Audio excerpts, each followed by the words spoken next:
no. Hey, thank you guys for watching or listening to another episode of the Just Talks podcast. My name is Jamal. I'm your host. I'm here with two of my great friends. I'm here with Adrian and Greg. I appreciate you guys for coming through. Today I'm not with Danny and Freddie.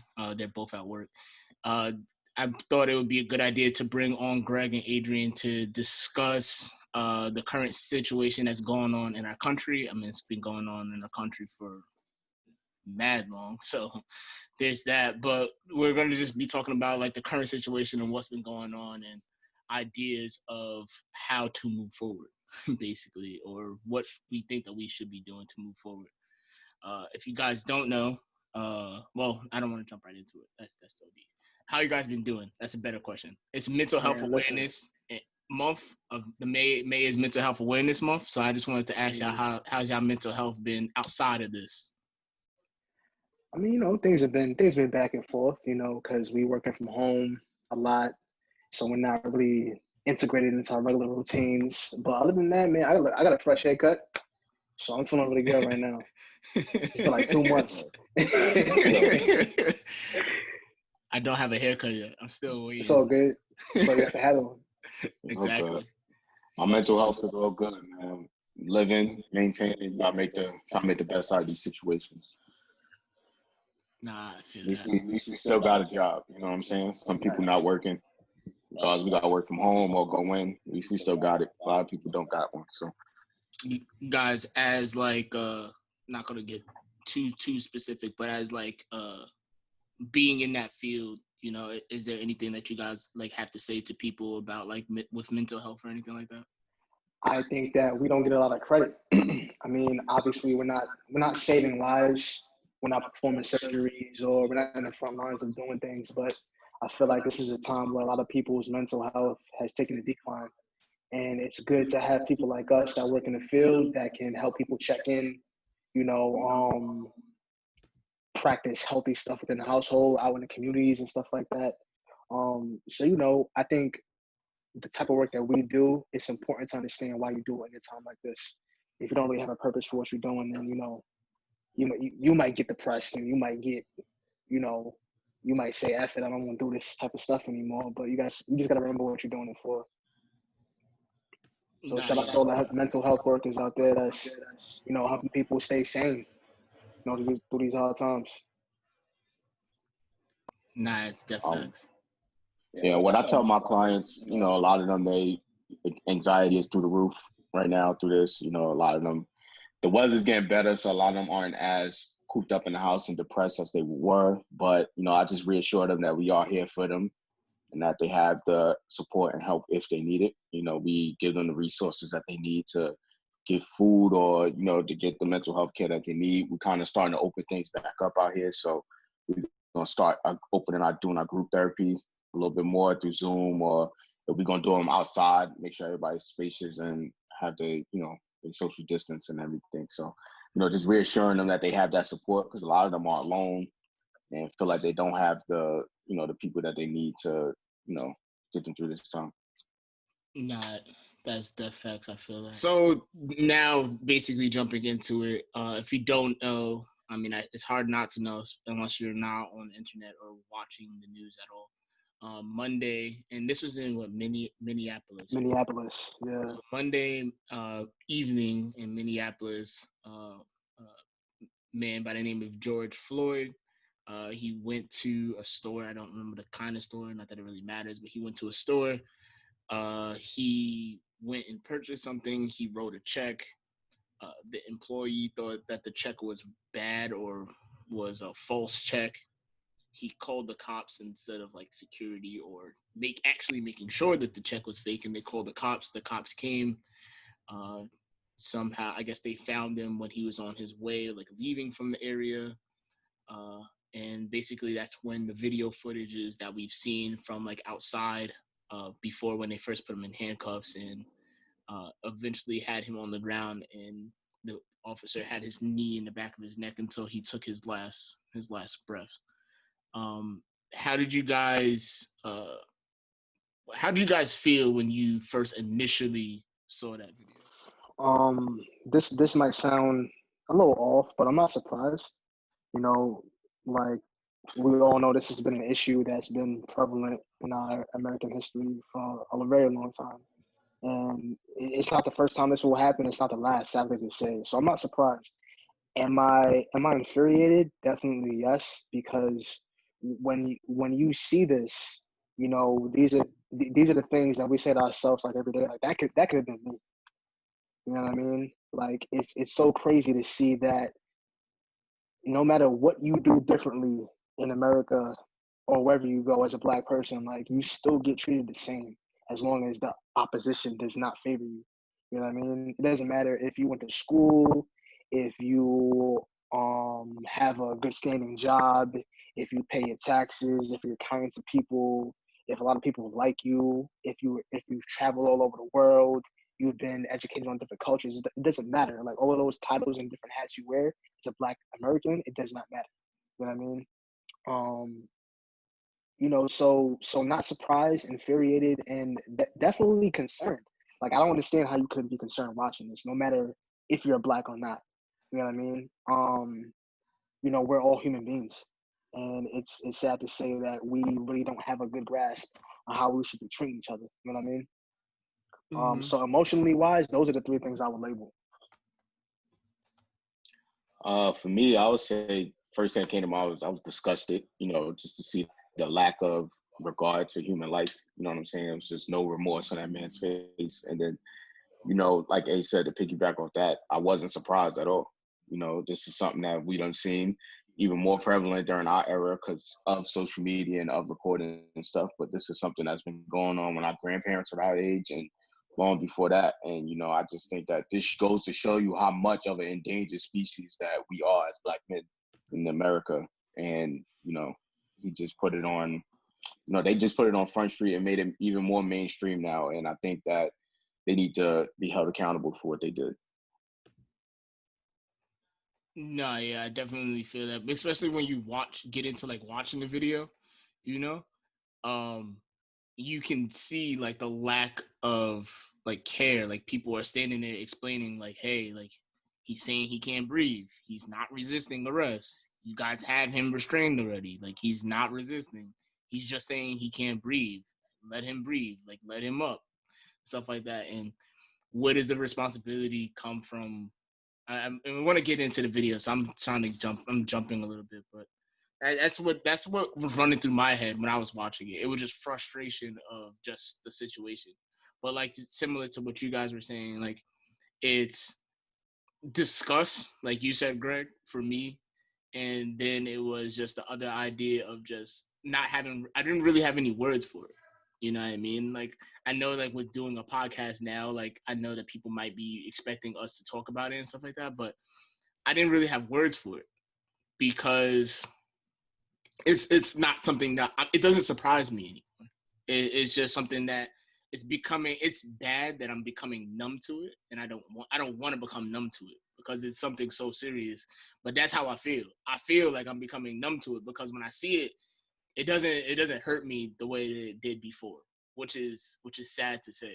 It sounds bad, but when you see it so much, it's like, how else do you feel? You know what I mean? You just start to become infuriated. And you know, oh, my bad, cut you off. Go ahead. Nah, you can go. And the other thing that kind of makes it bad, bro, it's like you see these things and you like already have in the back of your mind, nothing's gonna get done.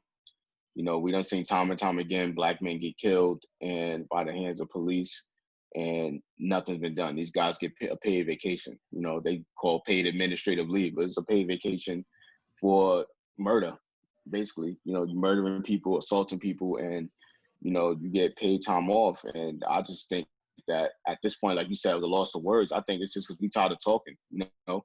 You protest and you may riot, but, you know, they obviously that ain't getting to them. So, I mean, I don't know, I'm not condoning violence, but, you know, at this point, we might have to look at it from an eye for eye mentality and just take that for face value, and then whatever they gotta do, they gotta do. You gotta handle your business. You know, if a cop is threatening your life and you gotta defend yourself, so be it, whatever that entails. Yeah. I saw a video of these guys. I don't know if y'all saw it. I should have sent it to y'all, but there was this video of people in DC, I think it was, and this guy was about to get arrested or in the process of getting arrested, but there's like mad cops, and it was one guy, and you just see these guys come out of nowhere, and they started like pushing, and they basically started out like a whole all out like brawl with the cops right there in the street. I mean, ultimately they all got arrested, but you know, it doesn't look as bad when it's a bunch of people, you know what I mean? If you can get what I'm trying to say, where then and it's a 6 people on top of one person compared to 2 people on each of the other people. That's what it ended up coming down to, which looks a lot better, and it's not as drastic, and the situation and the outcome can be a little bit more. I mean, people going to jail, so it's not positive, but you get what I'm saying. It doesn't come out to something ending fatal, which is what these situations always somehow, some way come out to. I feel like we're now living in an era where, like, again, like, because we, like, us three, you know, people that look like us, we're emotionally attached to the situation. You know, some of us do feel numb, and I feel the sad part about this is that, like, me and Greg were talking about it, and like he said, protests are not working. You know, certain platforms are not working. We're trying to be civil about stuff like this, and it's just not working. And I feel like what might end up happening is that we get perpetuated back to this whole stereotype of being barbaric and being outlandish, and we don't know how to act because people are going to start reacting to this type of stuff, like, in ways that it's not going to be good for other side, you know? But it brings up that question, like, what is necessary? You know what I mean? Like, what is going to be necessary moving forward as people? Like, if me and Greg see something like that, do we intervene? You know what I'm saying? Do we take the hit for the day and say, hey, fuck it? You know, if this person is gonna go to jail, like, we gotta go to jail too, just off the strength of, like, that's our kinfolk. But we live in a society where, like, you know, you might see another brother getting attacked, but you might be like, damn, yo, it's not. At least it's not me today. And you know, these type of situations make us think like that, to the point where we don't feel like we can do anything. You know what I'm saying? And then we end up getting them to it. You know? So, like, I think, like, conversation wise, like, when people like us sit down and talk about it, like, it's so many things to talk about. And there's so many opinions to be had. But, like, for sure, I fear that you'll start seeing more violence as the years go by with stuff like this taking place in America. You know, you see more retaliation. Nah, go ahead, bro. And another thing, like you said, as far as the retaliation and whether or not we would jump in on seeing that, I think we question that now because, you know, at one point in time that was happening. You know, everybody was, you know, you watch the old documentaries of the civil rights leaders, they always going to jail together. You know what I'm saying? They was packing them all up in jail when they was protesting, or if they got into it with the police or whatever. You know, that ain't happening no more because we don't have as many black leaders as we once had. You know what I'm saying? And that's because when we had black leaders in the forefront, what was happening? They was getting killed.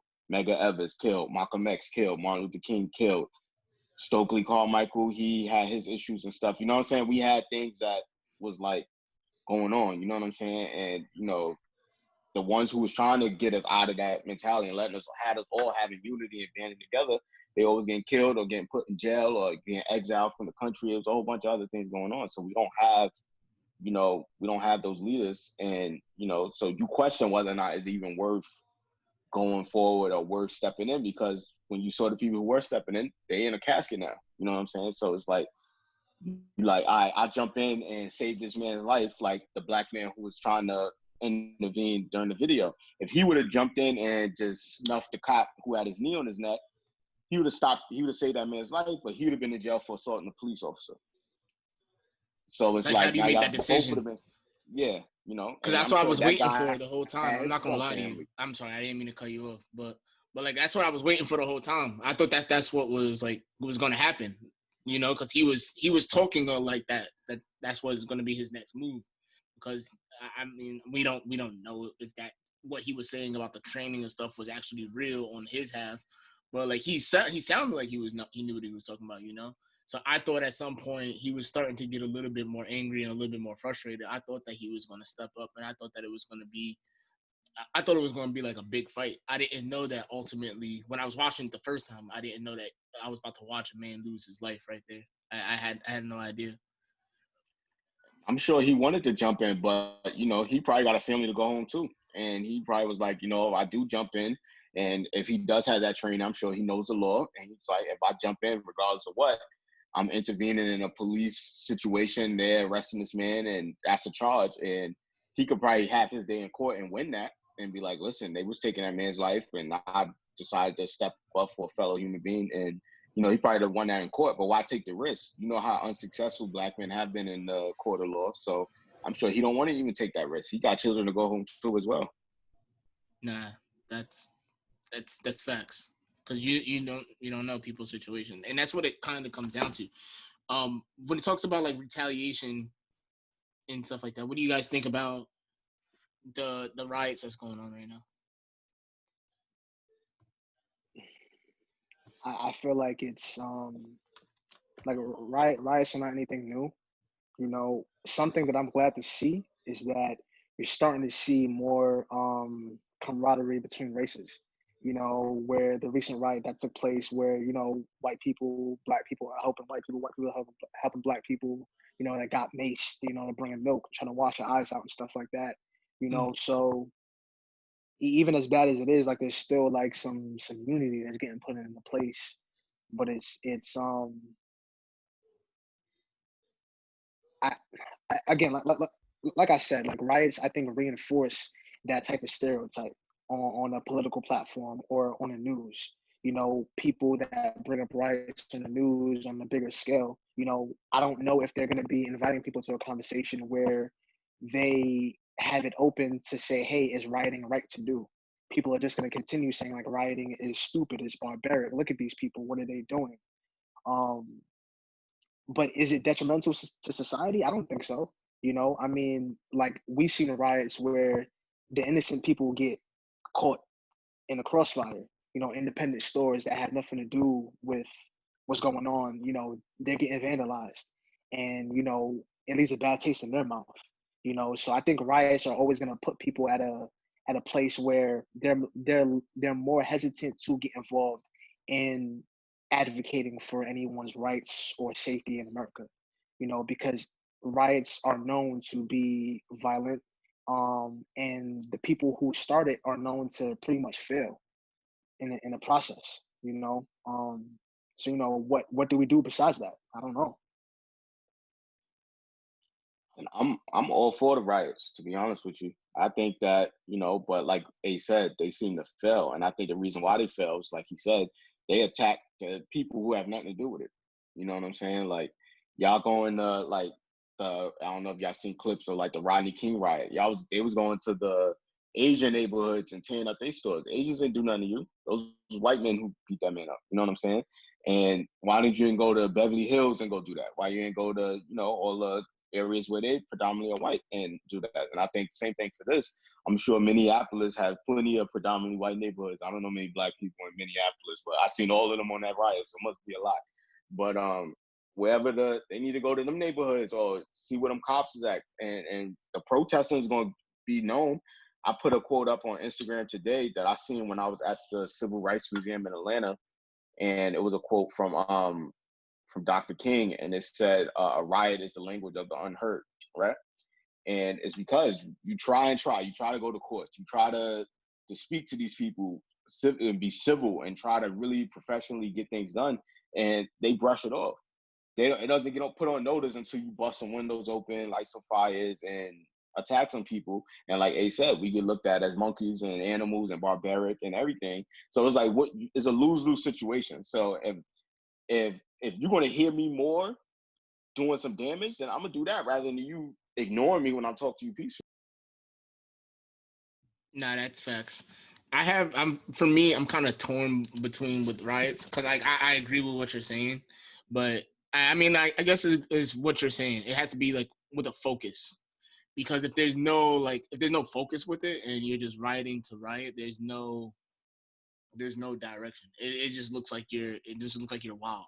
because like people started to say, because like I said, I should have looked to see which store that was, but like you see like some of the stores and stuff that they're tearing up and destroying, and it's like at the end of the day, like what does that do specifically? You know what I mean? Now, if it was those officers' houses and those officers' cars or or regular police cars and stuff like that, which I do see videos of that as well. Like those are focused, you know what I mean? And it's trying to it's proving a point. But when it comes to like just local businesses, like I don't see why AutoZone and Target had to get set on fire. Like what does that have at solve at the end of the day? You know what I mean? Like it just showed that you guys decided to go wild. And on top of that, like you were saying, you do see everybody. It's not just black people. It's not just Spanish people. It's white, Indian, Asian. Like everybody's in there doing all this stuff. So, and that's the good part of seeing it actually happening, because it is some sort of unity. And I saw a video. I don't know if I didn't send it to you guys either, but it was like a thread on Twitter. Greg, you don't use Twitter, so you've never seen like a Twitter thread. But, I haven't used Twitter since like 2010, bro. Yeah, that's crazy. But on Twitter, you can do this thing. You can have a thread. Sometimes it's just one person, and other times it can be like other people just responding, and the posts that get the most reactions, like likes and retweets and stuff like that. But it was a thread of just one person that was basically just walking around in Minneapolis, and that's how I saw that. I mean, I saw it on the news, obviously, but knowing like some of the other videos of the people like getting robbed and stuff like that, and you see like these guys, I think it was a couple black guys out there, but they were basically just talking to these two white guys that was sitting there. I don't know guns like that, so but there's two like basically big ass assault rifles, right? And they're asking him like, yo, like how do you guys feel about the situation? And the two white guys was like, yo, like what they did to that man was unfortunate. So I'm all for what everybody's doing right now. The only reason we out here is because we don't agree with attacking certain places that had zero to do with whatever you're doing. So if there was more of us, or we got here earlier, we'd probably be standing in front of Target, but they were standing in front of some like tobacco store. And they were like, we just here so that people don't do this to this place.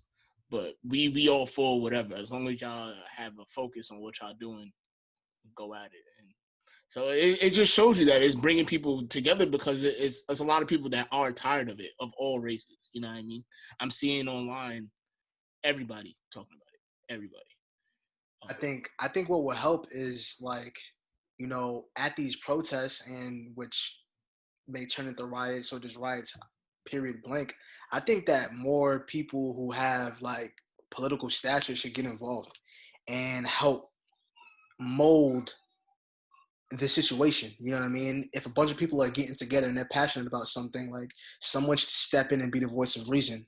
Even if they're not entirely successful, I think that more faces that are in law, are in politics, that we don't really know about. We only hear about them in these small cases of things that happen and they're successful. Like they should be creating more platforms for people to actually meet and discuss these things. Because we don't hear from your everyday citizen.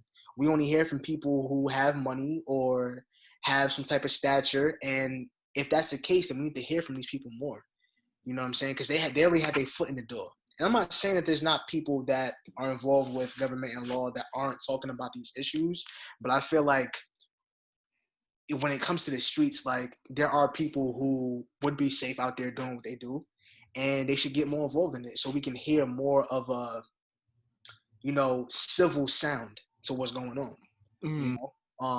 Like we see it at different elections where, certain parties have people come up and talk about what they feel about their political platform. Like we should do more of that stuff, not just at election time. That's just another like food for thought right there. Another thing I think, to piggyback off that, as far as having people speak on our behalf, I think we need more people our age talking about that. You know what I'm saying? Because yeah, we have the Farrakhan's, the Sharptons, the Jesse Jacksons, or whatever, but they old. You know what I'm saying? Even though they still for the movement, fucking Farrakhan, 86 years old. You know what I'm saying? He's not gonna be out in the middle of a riot. A man could lose his life in the process of that. You know what I'm saying? Like, and I'm not even trying to be funny, but like he could lose his life in the middle of that process. No, All that's that true. stress going on. He could have a heart attack. He could get trampled over by people. You never know. You know what I'm saying? And I think more young people our age, because we can appeal to our generation more. Because how many times y'all was in high school, your parents to tell you something, you brush it off. As soon as your mans from school say the exact same thing, you like, oh, all right, so it's true. My man said it. Because you think, oh, my parents don't know what they're talking about. They old. Yeah. That's what people thinking. They like, oh, here's these old dudes just barking, telling us what we should be doing, pull our pants up, do whatever. This is what we should be doing for Black people. But when we get more people our age doing that, I think it'll resonate more. You know what I'm saying? Nah, that's facts. Do you think I've been sitting there thinking about it. I watched this long. I've rewatched this interview. I've watched it a few times. I don't know why, but I've watched it so many times. J. Cole and Andy Martinez. I shared it on my my personal Instagram today. So it's an interview that I watched a few times because he did this performance of the song that I'm use. You guys didn't know this because only for people that's watching it, they gonna see the post-production stuff. But the song that I use in the beginning of this is a song that he performed at David Letterman. He made this song. No, not Cage Bird. It was Be Free. He performed this song on David Letterman. It would be 6 years now because it was when his album Forest Hills Drive came out in 2014. Before he had the dreads. Yeah, right before he had the dreads. When what was the kid's name that they killed in Ferguson, North Carolina? Mike Brown. Yeah. So he did this performance then about being free and stuff like that. But the point of what I'm trying to make is, I watched this interview and he was talking to Angie Martinez, and they were going over this, and it was the idea of he had said something about being interviewed when he went to Ferguson, because when he went, he didn't go there to be interviewed. He just wanted to be with the people and feel what the people felt. He didn't go there for publicity. He didn't go there with cameras. Like, he's J. Cole. He could have did that stuff, but he didn't do that. He didn't go there for that. We would have never known if people didn't put him on camera. And he said he didn't want to speak. And Angie was like, you have to. You have to. Like, you have to use your voice because people look up to you and people listen to you when you speak. And he related it back to something that Pac said when Pac was alive. And Pac was like, I might not be the change, but I'll be, paraphrasing, I might not be the change, but I'll be the what sparks the change. I can say something that'll spark the change into the next generation. And so they were talking about stuff like that, and they were talking about like what is it that we do, you know what I mean? And he was like, we all get caught up in the idea of we care so much, like we'll do something like this, we'll talk about it, we'll have this like forum or whatever, and we'll talk about it, you know what I mean? But then real life starts to set in. We could care so much, but caring for this doesn't pay our bills, doesn't keep our lights on, doesn't make sure that we have food in our stomachs. Like, we still have to do all this other stuff. So what is it that we do where we're able to do both?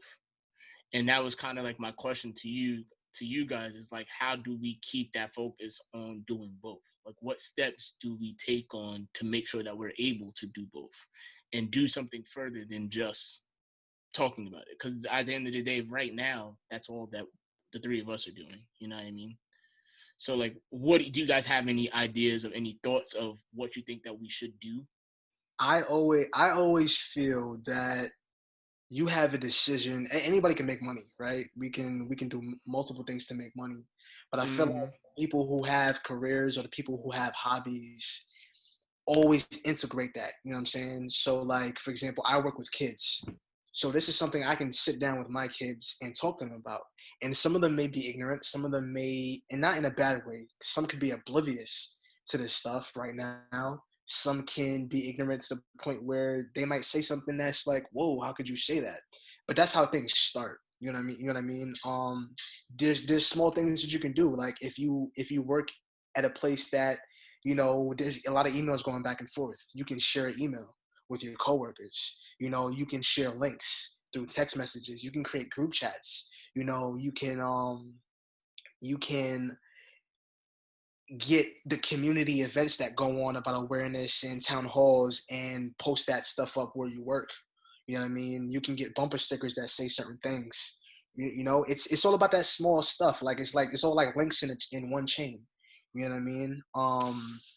So I feel like once you take your humane, positive philosophies and things that matter to you in life, and you bring that over into what you do on a day-to-day basis, that's how it works for a lot of people. Because like you said, Jamal, like we don't have the time to like really sit down and be as creative or be as attentive and put so much time to doing big things like this. You know what I mean? So in the meantime, when you have the time, like start those conversations. Like, you know, you in a break room, you know, with your coworkers, like start a conversation, you know, because they can start a conversation at home when they go home, or they can talk to somebody else, and then, you know, it spreads like wildfire.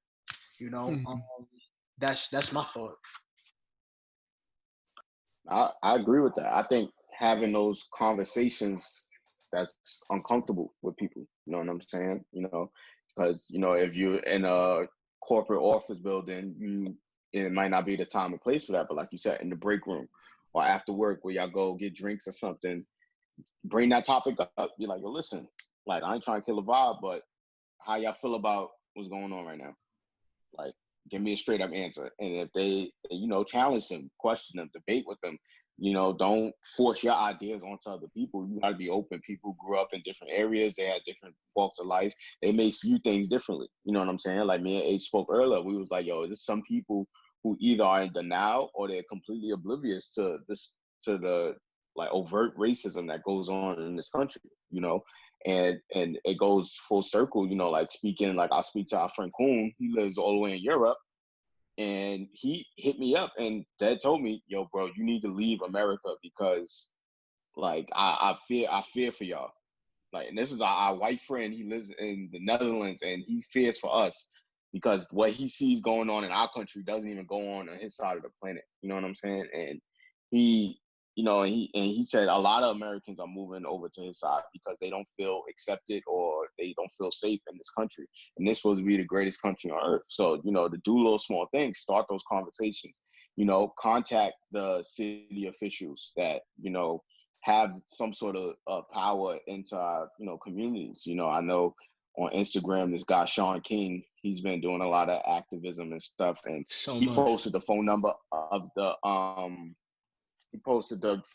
district attorney in Minneapolis so that we can, you know, basically put the word out there to bring these men to trial for this, put them on trial for this murder. Those little things, you know, you may think, oh, this is on Instagram, I ain't gonna call this number.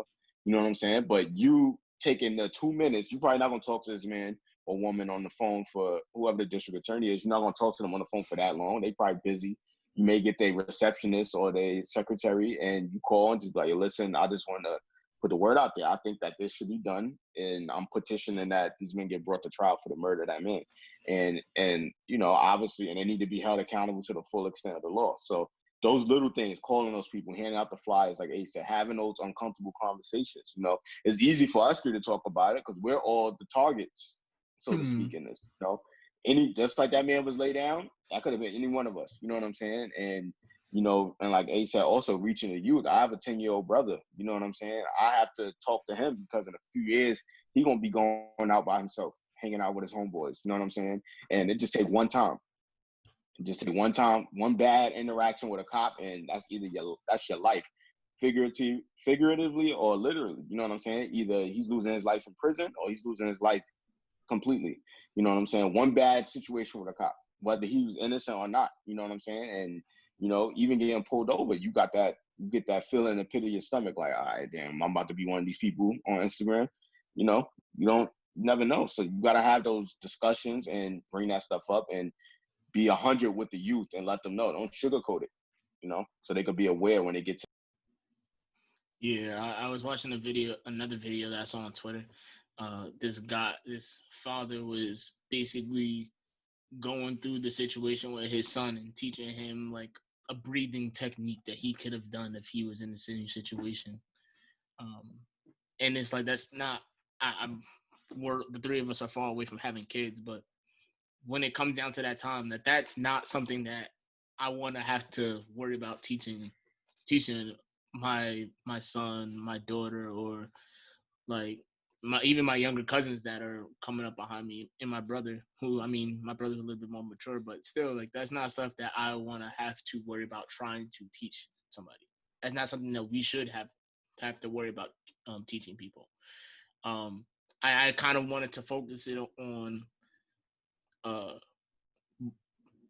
black and blue thing, because I wouldn't necessarily say I try not to get into a lot. Most of the cases are always with cops, you know what I mean? Not saying that there aren't any situations when it's not cops, because we did have the situation that happened months ago that we actually just heard about recently, and that was more or less of a black and white thing. But most of the time, it is a black and blue thing when it comes to like just the badge. And that's, is like I said, it's not something that I want to try to teach people. You know what I mean? Do you think, something that I've heard a couple times, do you think that making, I mean, it's kind of hard in New York because the city's so big, but do you think that having certain police officers police certain areas make a difference? Like, basically, with like the post office, I applied for the post office once upon a time and I almost worked there. So once upon a time, they tell you that when you work for a post office, you mainly deliver in your neighborhood. You don't deliver in, I wouldn't go and deliver in Beverly Hills if I live over here. You know what I mean? Do you think that should be something that they would do and should do, and would make a difference? So for example, if you have a population of African American police officers who live in Brooklyn, they work in different areas of Brooklyn. Mm-hmm. That's not a bad idea, but here's something. So I'm pretty sure, Jamal, you've seen it too, because me and Greg was talking about this earlier today. This video of a black police officer getting rocked by a young boy in a park because he pressed him about playing ball. And granted, like, I'll probably never be that ballsy. I'm not gonna lie to you, because I don't know. I feel like I'm more, I won't say more smart, but I'm just more careful when it comes to stuff like that. Yeah. But the young man is not coming from a crazy place, because he's looking at another black man who has to be aware of police brutality in America. Yeah. And you're coming, I don't know if that police officer is from the neighborhood or not, but you're in a neighborhood where you see a kinfolk and you are showing complete disregard. There's multiple ways of doing your job as a police officer. Yeah. So many ways you can do it. You know what I mean? And he chose to do it in a way that spoke disrespect to the young man. Because they don't have to be cousins, brothers, or whatever the case might be. But you black and I'm black. We both know here. We both here. You understand what the state of this whole thing going on with America, with racism in America. So how could you advance to me in a fashion that tells me that you probably don't even care? You know what I mean? Mm-hmm. And I would love to hear that officer speak up and really talk about what goes on in his division where he works at and how he views what's going on, because I would really like to know where he was coming from with that. You know, yeah. I feel as though when it comes to white officers, I feel as though like it wouldn't benefit the white neighborhoods, because I feel like there's gonna be black people that might be rolling through some of these neighborhoods at some point. You know what I mean? And those officers might look at like a person of color and be like, "Oh my God, like I've never seen you here before." So next thing you know, they chasing that person into the next neighborhood. Mm-hmm. Or they call officers in the next unit like, "Yo, you gotta find this person," and da da da. You know what I mean?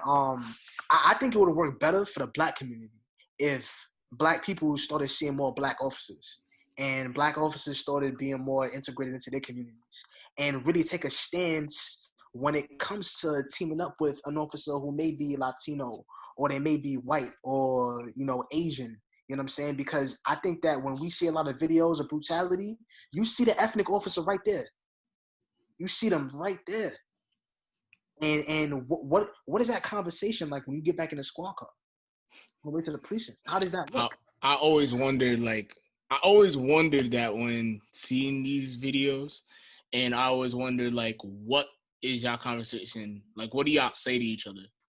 Like what is it that you possibly say to each other? Like I saw another one when the guy had him pinned down and he said he shot him, and then the cop just grabs his gun and pop, pop, and that was it. And my question is, like, when y'all was riding back after the emergency people came and picked this guy's body up and stuff like that, like when y'all on the way back to file the paperwork, like what are y'all saying to each other? What is y'all conversation from here on out? Like, how do y'all look at each other? They laughing. And I'm laughing right now, but I'm not laughing like that. Like, I'm laughing at that idea of, like, how do you have a conversation with each other after that? I feel like you don't want to jeopardize trivial things for your career. When you have a plan about what you want to do with life, but it's like I'm pretty sure we've all had that time where we were working at a job, whether it's a career or not, and you just come to that point where you're like, yo, I can't be down with y'all. I see how things is going. I gotta go. Mm-hmm. I can't be a part of this organization no more. Because you guys are doing things that's not right. And I've spoken up about it 5 times. But like you said, Jamal, these are not things that you should even have to speak up about. Like, it should be like basic common sense. Like, but people do speak up about these things and they don't see no change happening. So, if I was a police officer and my partner or my precinct that I'm working for, like, I can see them practice justice every day, I can't be a part of that faction no more. Because I'm jeopardizing who I am as an individual. You know what I mean? For what? For some money? I could go make money doing something else. So, yeah, man. It's crazy. I think listening y'all speak about it, I think it's more so I think they scared. You know what I'm saying? Because if you look at what, statistically, I think they said like the NYPD and the LAPD are like the 2 most corrupt and racist police departments in the country. And I think that, they, like you said, how the black man got knocked out by the young man, his white partner was right behind him. He's showing off. He's trying to fit in because when they go back to the precinct, he's getting faced with the racism that we get faced with outside. So in the department, these black officers are getting faced with the racism, the discrimination by these white officers. And when they get out in the field, they want to show off and prove themselves. They want to, they're trying to prove themselves. So they acting out. And, he faced the Rav. He caught a 2-piece and a biscuit, and he faced the Rav for that. But that's what you get for showing off. Now if he would have handled it the right way and just talked to the young man, like, yo, listen, I understand, y'all want to play some ball and just get out there, but we really can't have that right now. Can y'all please just, just congregate somewhere else and just respect the social distancing? That's all he had to do. It's all about your approach. But when they come, hey, what the fuck y'all doing? Get on the ground. That people gonna react like that. People not supposed to be talked to like that. So, and you're gonna meet me with disrespect. I'm gonna have to give it right back to you. Because some people don't care about that badge or that guns. There's some people out there in the world, like me and Abe was talking earlier, who really don't care. There's some people in the world right now, in the hoods, who, if a cop comes up to him, he might shoot him in his face and go to bed and not have an issue with it. But you know what I'm saying? All that's gonna get portrayed is, oh, young black man killed police officer with no regard. But when this stuff happens and this flip, it ain't nothing. And like you said, other minority officers need to step up as well. The black officers, the Latino officers, the Asian officers, the man George Floyd who got killed. The Asian officer was sitting there letting it happen. He wasn't even watching. He had his back to him. He never turned around.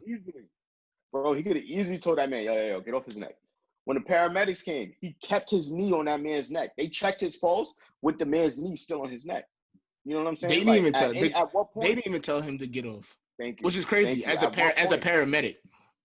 At what point? They didn't tell him to get off. Exactly. At what point is this going to stop? The female fighter, she came and She has they get EMT training as well. Yeah, they have to. Yeah. She knew that man was unresponsive. She knew that was a deadly hold to be having on this man. This man is handcuffed on the ground. There's no reason for him to even still be on the floor. Pick him up, put him in a car if you're gonna arrest him. You know what I'm saying? I watched the full video of when they pulled him out the car, and it was at from the camera of the store that called the police on him. It was like a corner store. You know, y'all pulled him out the car. He wasn't resisting at all from the jump. And he was on his feet when he got the car. So y'all threw him to the ground, and then proceeded to do that. Y'all already had malice in your mind from the jump, and it's. Yeah, nah, that shit is it's crazy, especially because like there's been so many cases, and it's wilder when you look at some of these cases and you see that the people that are the people that commit it's a crime. So the people that commit these crimes and do these things to the people to these people are people that already have track records of doing stuff in the past, and their offices don't really care until it's completely in the public. Like when we were talking about that situation, I think that was in the Bronx or somewhere in New York, where that cop flipped that kid, you know, and was sitting on the kid's neck, you know, and he was on video, and he basically showed like he didn't care or whatever. The question becomes like, that guy, what I was about to say was that guy, he had like a long list, and he's cost the department hundreds of thousands of dollars over the years. And it's like when you have these cases, and the same thing with this guy, they posted his track record and stuff that he's done over the past years. And it's like when you have these long track records, like why when we do something at work, if you do something too many times, you done. You clipped. So why is it that as a police officer can you make that many mistakes? Because that's what they call them. So why are you able to make that many mistakes and just act it's just a pat on the back? I mean, now he got arrested, which is a little bit different. I mean, not arrested, but he got fired. But why did it take this for him to get fired when he has a track record? And that's not just him, that's all cops. You got Oh, my bad. You know why that is? Because they investigate each other. You know what I'm saying? When this stuff happens, it's that police department that they work with are investigating these crimes. So it's like, you know, if I go to court for a crime and all of y'all are the jury, y'all really think y'all gonna call guilty on me? Like if the 12 jurors is all my homies or all people I know for a while, y'all really gonna throw me under the bus like that? You know what I'm saying? So that's why they need to have outside departments or whoever. Like I know they said the FBI is investigating this murder, which is good because taking it out of the department. Stuff could get swept under the rug and just settled it out with a check. No, there's no amount of money that could equate to human life. You know what I'm saying? Mm-hmm. So you're gonna write this man, George Floyd's family, a check for however many millions of dollars, and that ain't gonna bring that man back. Yeah, that's gonna help his children and his family, but that ain't gonna bring that man back. No, not at all. What I was gonna say was like to piggyback off G was like you gotta look at who's the top dog, who's facilitating, who's getting all these officers in the conference room, and what type of conversations they're having, because they're all investigating each other and they all patting each other on the back and looking out for one another, which is not wrong. The philosophy of looking out for people that you work with is not wrong, but what you're looking out for people for, you know. And I think that at that junction, someone else needs to come in and reevaluate that. Like, I know at my job, one of the questions I have when I see or hear about staff doing some ridiculous things, I'm like, yo, what was the interview process like? What questions were asked when you put these people on the team? You know what I'm saying? Did they ask about their past, their beliefs? Yeah, like these are all questions you should really be putting on the table, because your job is to protect and serve the public, which means that especially in no matter where you go, but where we come from New York City, one of the most diverse cities in America, like this you don't have the right to be biased. You can't. You can't tolerate that at that level of a career path. You can't really operate like that. You know, you may not want to work in certain areas, or you may not want to work with certain people in your department because of their religious beliefs or their practices, and whatever the case might be. But when it comes to treating human beings as human beings, there's no question about that. Exactly. It's not even up for debate. You know what I mean? Nah, that's facts. I had another question for y'all of something that y'all would like to see, whether it's the government as a whole, which I guess it would be the government as a whole, do to make people a little bit more comfortable with law enforcement. Is there anything that y'all would like to see? Because I feel like if you become comfortable, right? You know what I mean? Almost like, think about it on a small scale. I mean, schools, they can't do this stuff to people, but like on a small scale, people do, like, you have like events with teachers and principals and stuff like that, so you get to know them, so you don't feel as you respect them, but you don't feel as pressured or scared when they come to you to talk about a situation of if they thought that you did something wrong or if you actually did something wrong. Like, you know what I mean? Like, would you guys have something like that of what you would like to see? I don't know, but I tell you what, I've seen videos. I seen a video at some point late last year of an African American college student getting dragged out of her college classroom in front of all her peers, and it's like the classroom ain't safe no more. You know what I mean? And at my job where I work with kids, there's been conversation about that because some of the kids that I work with, they go AWOL, they run away from the program, and they have to get brought back by police officers. And sometimes it's not the best interaction because they're completely out of their window of tolerance. They're reactive, they're violent, and the police officers have to do what they have to do to restrain them. And when they get brought back, they don't have that type of rapport with them. I don't know. I feel like the simple answer for me is just hold people accountable. That's what would give me comfort in these. If I see more police officers getting held accountable to a proper standard, you know what I mean? Because like again, like there's nothing like, I mean, I'm not gonna lie, there's a lot that I can do about the color of my skin, but do I want to do those things? No. So I feel as a black man in America, police officers could smile at me day in and day out. I'm never gonna have that comfort level with them because at the end of the day, I don't know them. You know what I mean? And I know what they're capable of at the end of the day.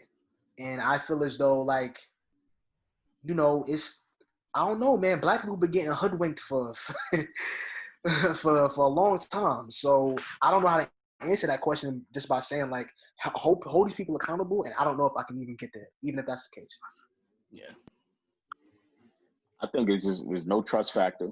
I think it never will be. I think America blew it a long, long time ago. They had many opportunities to fix what was wrong with police and just in general, and they dropped the ball on that a long time ago. So I think we're a little too far gone for that. I think going forward, like you said, hold them accountable, because if officers are starting to be held accountable, the officers will think twice before doing a lot of things that they're doing. And also, I think, as far as, them getting to know people, I just think that, I don't know, I just think they need to get trained on how to approach people. And they need to learn to keep the same energy. You see how they interact when they approach white people. They need to approach us the same way. You don't approach them all irate and aggressive like that. Any human being, it's fight or flight. If depending on the person you approach, they're going to react a certain way. Like either they're going to challenge you back or they're not. And, at this point, I just think if they learn how to approach people, then they'll be better off with their interactions. And like A said, the hiring process, I need to look at who you hiring, look at their background. Because a lot of these cops are people who was getting bullied and was punks their whole life, and then they join a gang, because the police department is a gang. They join a gang, and then they feel tough, and then they start feeling themselves. They get the battery in their back once they put that vest and that badge and that gun on. So it's like, you killing us and you more protected than I am. I'm sitting here I'm in my car. You know, I ain't got nothing on me, but you got a gun, a bulletproof vest, a badge, and a nightstick, and a taser and mace and all these weapons, but you scared of me. I make one false move and you gonna pull a trigger. Like I don't get it. So see who you hire and check their background. Make sure their mental health is right, because a lot of these people are unstable putting on these police uniforms. That is super facts. And yeah, I don't want to just repeat what you said, but I don't think that that's something that they look into until after. You know what I mean? And after is too late, especially when you throwing somebody in a role that I respect you for going into, because it is a dangerous role of trying to catch people that are doing the wrong thing and that you putting your life in danger because people don't want to go to jail, you know? So I respect that, but it has to have a balance. Like in the NFL, I mean, people in the NFL commit crimes all the time, but in the NFL, when they draft people, they go off of that. You have to be a good person first. Like they look at all that stuff about you.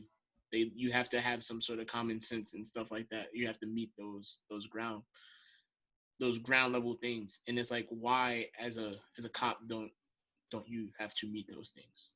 It's like they just worry about if you're able to do these certain specific things, like physically or mainly physically. At least that's what it seems. I don't see anywhere else as to where it's anything outside of that. You know what I mean? Do you guys have any like closing thoughts or anything that you guys want to bring up about this topic? Or floor is open for whatever y'all gotta say. I don't know. I feel like you know, this like what we're doing right now, right here is golden. We, you know, and we've done this before. We've done this with Sandra Bland. We've done this with Dr. Sebi. We've done this with multiple other people. And I feel like what we do here is a reminder to people that don't stop. You know what I'm saying? You know what I'm saying? Like as much as we feel hopeless sometimes, or we feel numb to the whole situation, like we gotta keep doing these things, man. Because like we as a people have so much potential. And when we come together, there's so much promise. You know what I'm saying? So I'm gonna just say that because I know this is a touchy topic, and the next conversation I have about this probably won't be so pleasant when I'm off camera. But at the same time, like I don't want to leave on a note where it's like now I'm just mad and angry. People are gonna feel how they feel.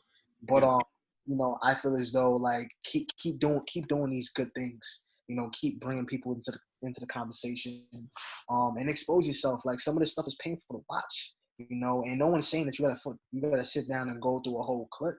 You know, sometimes I'm never saying shit, and I'm like, wow, okay.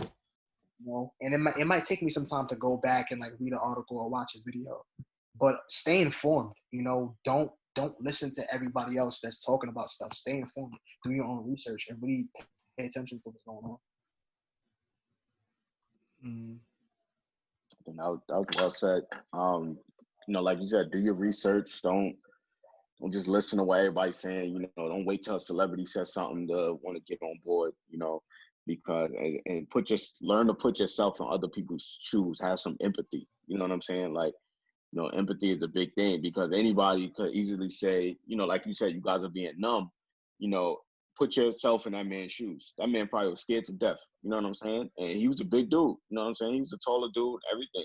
He probably one-on-one could beat that cop up. But at the end of the day, he's helpless, and, you know, he probably was scared to death. You don't know what those neither of us know what those final moments of life is like. And, you know, whatever emotions he was going through at that time, that probably was the scariest thing he ever had to deal with. And I think that, you know, you doing things like this, holding these forums and things to speak out about it is very beneficial, because, like I said, this is coming from people in our age bracket, where you're all young men under 30, and we can reach the people our age and younger. You know, they'll listen to us more than they will listen to people our parents' age. And I think that, you know, if you can get in contact with more government officials, I don't know if you could get as high as to like the mayor, the governor, but if you could get some city council members, some, you know, some senators or whoever, you know what I'm saying? If you could get in contact with those people, you know, send letters, send emails, and put it out there and let them know you would like to hear what they got to say on these topics.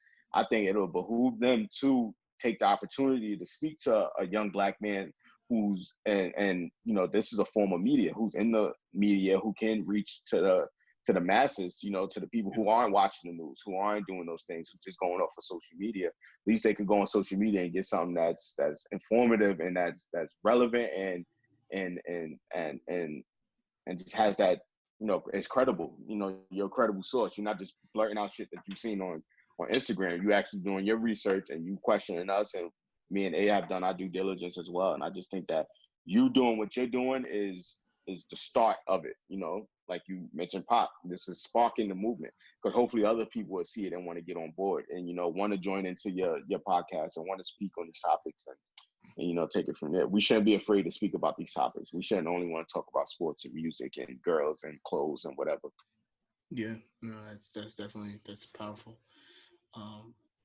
Yeah, I'm gonna try to keep doing stuff like this. I like you said, Danny and Freddie aren't here today, and I definitely want to have the same conversation with them. I mean, I know that they're gonna feel the same, pretty much the same way, because I talked to Danny a little bit. Freddie always voices his opinion the same way, so this is something that I want to keep doing and reach out and ask people certain questions the same way and ask them if they take this into consideration when they make certain decisions in their lives and moving forward. Something I definitely want to see. Obviously, want to see something see change in. I shouldn't have as a Black man growing up in America, I shouldn't have the thought in my head of not being of questioning, do I want to bring kids into a world like this? You know what I mean? So it's something that I want to see definitely see change in. You know what I mean? So yeah. Yeah. You guys have anything else before I like close out? I feel like we touched on pretty much everything and we said a good bit. So yeah. I want to thank you guys all for tuning in and listening to everything that we had to say today. We appreciate you guys all. Just prayers for all the families that are being affected by stuff like this, and just in general, you know, there's no like real happy ending to this this time. You know what I mean? So, thank you guys for watching and listening.